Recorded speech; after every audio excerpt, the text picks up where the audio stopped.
Hello everyone, नमस्कार सभी को।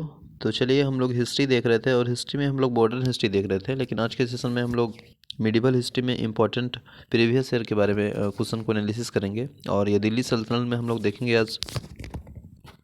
दिल्ली सल्तनत में अगर हम बात करेंगे तो 1200 से 1526 ईस्वी तक था। और इसमें आज हम लोग देखेंगे गुलाम वंश, ठीक है ना।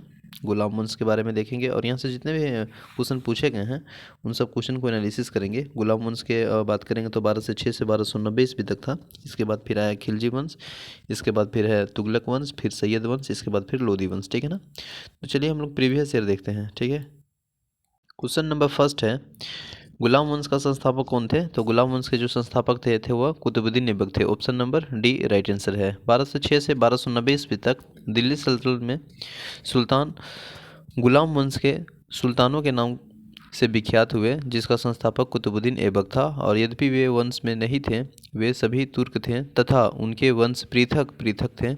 साथ ही वे स्वतंत्र माता पिता की संतान थे। अतः इन सुल्तानों को गुलाम वंश के सुल्तान कहने के स्थान पर प्रारंभिक तुर्क सुल्तान या दिल्ली के ममलूक सुल्तान कहना अधिक उपयुक्त है, ठीक है। तो इसका जो राइट आंसर है, गुलाम वंश का संस्थापक कौन थे? तो Qutubuddin Aibak. Option number D is right answer. Next है, गुलाम वंश का प्रथम शासक कौन था? तो गुलाम वंश का जो प्रथम शासक थे वह इल्तुतमिश थे, कुतुबुद्दीन ऐबक थे। Option number B is right answer है। नेक्स्ट है क्वेश्चन नंबर थर्ड।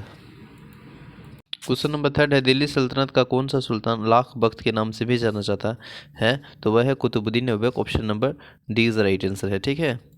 देखिए, जाने का रीज़न ये है लाख बख्त के, क्योंकि वह अपनी उदारता और के कारण कुतुबुद्दीन ऐबक इतना अधिक दान करता था कि उसे लाख बख्त यानी लाखों को देने वाला नाम से पुकारा गया था, ठीक है। फरिश्ता ने लिखा है कि यदि व्यक्ति किसी की दानशीलता का प्रशंसा करते थे तो उसे अपने युग का ऐबक पुकारते थे, ठीक है।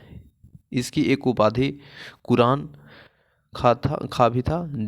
ऐबक को साहित्य से अनुराग था, ठीक है, और स्थापत्य कला में रुचि थी। तत्कालीन विद्वान हसन निज़ामी और फ़र्क ए मुदवीर को उसका संरक्षण प्राप्त था। उन्होंने ऐबक को अपने ग्रंथ और समर्पित किए थे। ऐबक ने दिल्ली में कुव्वत उल इस्लाम और अजमेर में 2.5 दिन का झोपड़ा नामक मस्जिदों का निर्माण कराया था, ठीक है।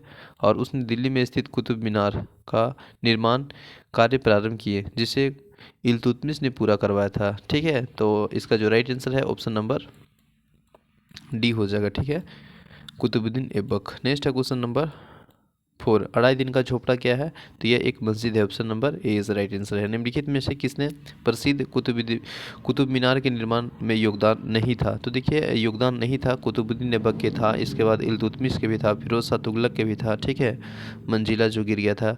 तो इसका जो सी इज राइट आंसर है। गयासुद्दीन तुगलक का नहीं था। कुतुब मीनार का निर्माण कुतुबुद्दीन ऐबक ने प्रारंभ किया और इसका जो निर्माण कार्य इल्तुतमिश ने कार्य को पूरा हुआ। और फिरोज शाह तुगलक के शासनकाल में इसकी जो चौथी मंजिले को काफ़ी हानि पहुंची थी, जिस पर फिरोज़ ने चौथी मंजिलों को स्थान पर 2 और मंजिला का भी निर्माण करवाया था। और गयासुद्दीन तुगलक ने इसके निर्माण में कोई योगदान नहीं दिया था। तो option number C is right answer है। नेक्स्ट क्वेश्चन नंबर 6 है, कुतुबुद्दीन ऐबक की राजधानी थी। तो कुतुबुद्दीन ऐबक की राजधानी कहाँ थी, ये पूछा जा रहा है। तो इसका जो राइट आंसर हो जाएगा वो हो जाएगा Lahore. Option number A is right answer, ठीक है ना। नेक्स्ट है क्वेश्चन नंबर,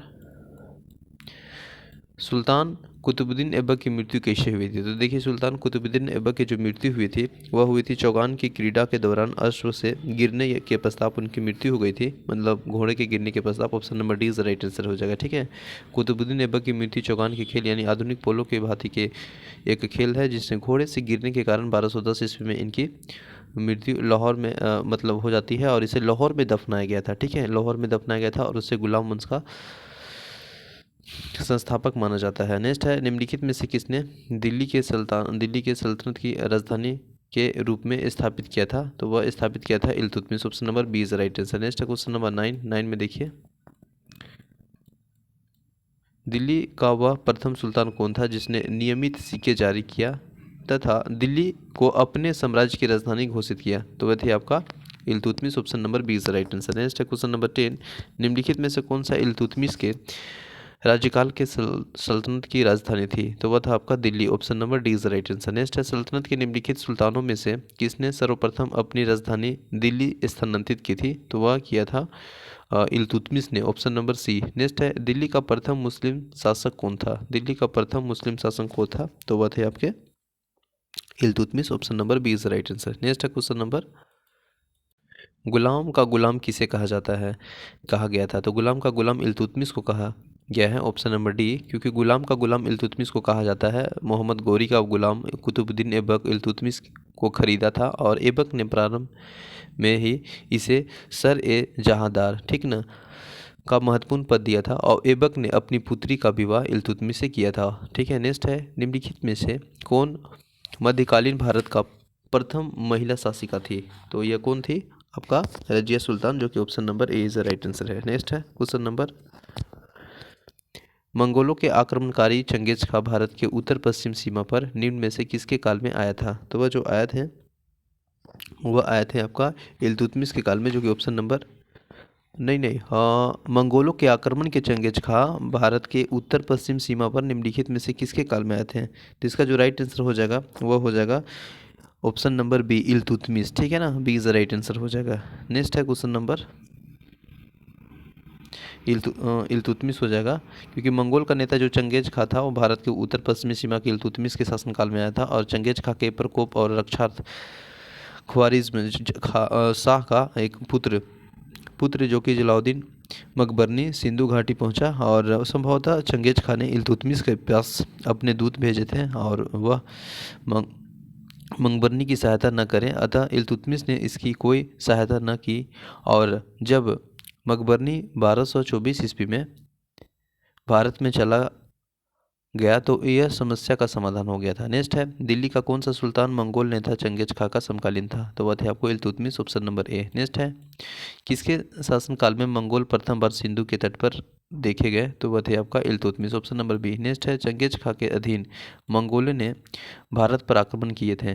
तो चंगेज खां के अधीन मंगोलों ने भारत पर जो आक्रमण किए थे वह आपको किए थे इल्तुतमिश के शासनकाल में। ऑप्शन नंबर जो है वह इल्तुतमिश के शासनकाल, सी इज द राइट आंसर है। नेक्स्ट है, चंगेज खां का मूल नाम था? तो चंगेज खां का जो मूल नाम था वह था तेमुजिन। ऑप्शन नंबर जो है सी इज द राइट आंसर है। नेक्स्ट है क्वेश्चन नंबर 20, इल्तुतमिश ने बिहार में अपना प्रथम सूबेदारी नियुक्त किए थे? तो ये जो किए थे प्रथम सूबेदारी वह मलिक जानी को, यानी ऑप्शन नंबर जो है वह D is the right answer है। नेक्स्ट है,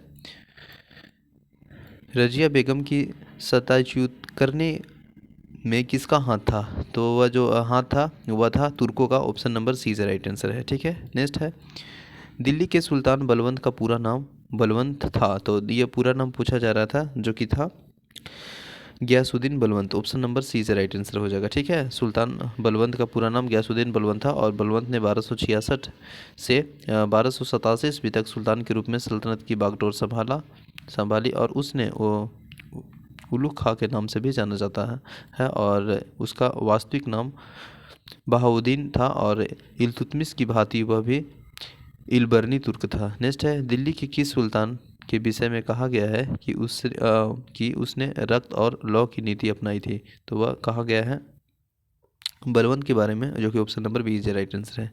नेक्स्ट क्वेश्चन नंबर 24 है, निम्न में दो जो दिए गए कथन है उसके बारे में देखना है। पहला कथन है कि बलवंत अपने शासनकाल को शक्तिशाली बनाया और सारी सत्ता अपने हाथ में केंद्रित कर ली। दूसरा कारण है कि वह उत्तर पश्चिम सीमा को मंगोल आक्रमण से सुरक्षित करना चाहता था। तो इसका जो आपका राइट आंसर हो जाएगा, जो कि कथन ए और कारण बी है, वह आपका ए और आर दोनों सही है, किंतु ए समुचित व्याख्या आर को नहीं करता है। तो ऑप्शन नंबर जो बी है वो राइट आंसर हो जाएगा। इसलिए नहीं करता है कि देखिए, गयासुद्दीन बलवंत दिल्ली सल्तनत के गुलाम वंश का संस्थापक था। इसने 1266 से 1287 ईस्वी तक शासन किया था।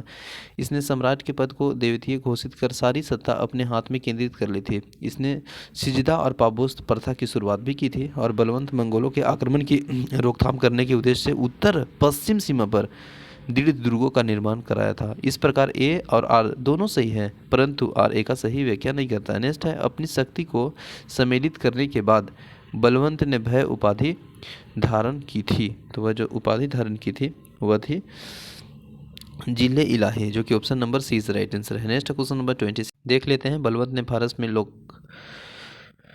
प्रचलित वीरों से प्रेरित लेकर अपना राजनीतिक आदर्श निर्मित किया था और उनका अनुकरण करते हुए उसने राजत्व की प्रतिष्ठा को उच्च सम्मान दिलाने का प्रयत्न किया और राजा को धरती पर ईश्वर का प्रतिनिधित्व नियामत एक खुदाई माना गया। ठीक है, बलवंत के अनुसार मान मर्यादा में वह केवल पैगंबर के बाद है और राजा जिले इलाही अर्थात ईश्वर का प्रतिबिंब है। ठीक है, नेक्स्ट है निम्नलिखित में से किसने भारत के प्रसिद्ध फारसी त्यौहार नौरोज का आरंभ कराया? तो वह कराए थे Balwant, option number A is right answer. Next है निम्नलिखित में से कौन सा कथन बलवंत के संबंध में सही नहीं है? तो देखिए, उसने नियमित खुदाई के सिद्धांत प्रतिपादित किया था, यह सही है। उसने इक्तादारी व्यवस्था को प्रारंभ किया, यह सही नहीं है। बाकी यही सब सही है, सी और डी, ए और बी नहीं है, क्योंकि बलवंत का वास्तविक नाम बहाउद्दीन था और वह नसरुद्दीन मोहम्मद ने उसे उगुल खां की उपाधि दी थी और जिले अला की उपाधि उसने स्वयं धारण की थी। ठीक है, उसका शासनकाल 1266 से 1287 तक था और बलवंत अपने राजत्व संबंधित विचारों के लिए प्रसिद्ध है। उसके राजस्व के सिद्धांत का स्वरूप और सार फारस के राजस्व से प्रेरित था और बलवंत ने राजा को नियमित खुदा यानी ईश्वर का प्रतिनिधित्व बताया। ठीक है, और सत्ता ग्रहण करने के बाद बलवंत ने इल्तुतमिश द्वारा गठित तुर्क ए चहलगानी के गठन को समाप्त किया। बलवंत के काल में एकमात्र विद्रोह 1200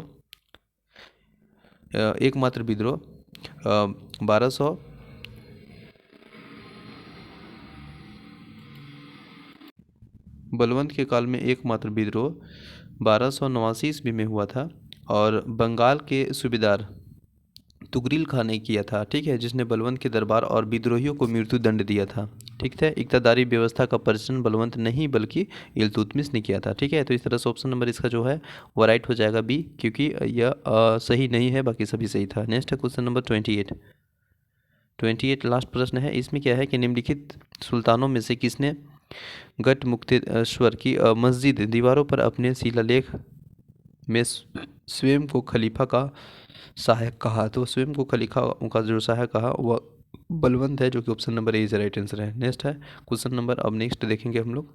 thank you so much everyone, मिलते हैं नेक्स्ट सेशन में। जय हिंद।